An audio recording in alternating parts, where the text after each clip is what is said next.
साल 2016 में हुई नोटबंदी के बाद रिजर्व बैंक ने 2000 रुपए के नोट जारी किए थे। तब 500 और 1000 रुपए के नोट को चलन से बाहर कर दिया गया था। नोटबंदी करके 500 और 1000 के नोट बंद कर दिए गए थे और 2000 का नोट चलाया गया था। लेकिन अब एक बार फिर रिजर्व बैंक ऑफ इंडिया ने 2000 रुपए के नोट वापस मंगवाए हैं।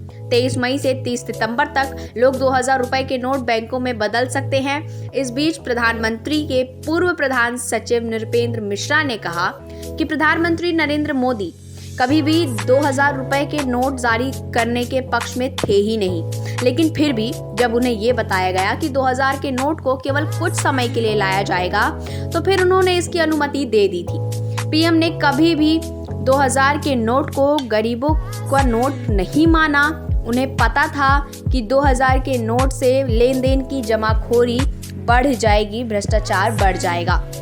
नृपेंद्र मिश्रा ने कहा कि जब मैं प्रधानमंत्री कार्यालय में बतौर प्रधान सचिव के पद पर कार्य करता था, तब डिमोनेटाइजेशन में पुराने नोट एक निर्धारित समय के लिए खत्म किए जाते थे और नोटों को बदलने की पूर्ण व्यवस्था होती थी।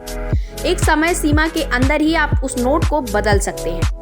नरेंद्र मोदी ने कहा कि उस वक्त 500 और 1000 रुपए बंद करने थे और बदलने की व्यवस्था प्रक्रिया पूरी तरीके से जाहिर करनी थी। इसके लिए 500 और 1000 रुपए के नोट लाने के लिए नए नोटों की व्यवस्था प्रिंटिंग के जरिए होती और प्रिंट का काम केवल रिजर्व बैंक ही करता है।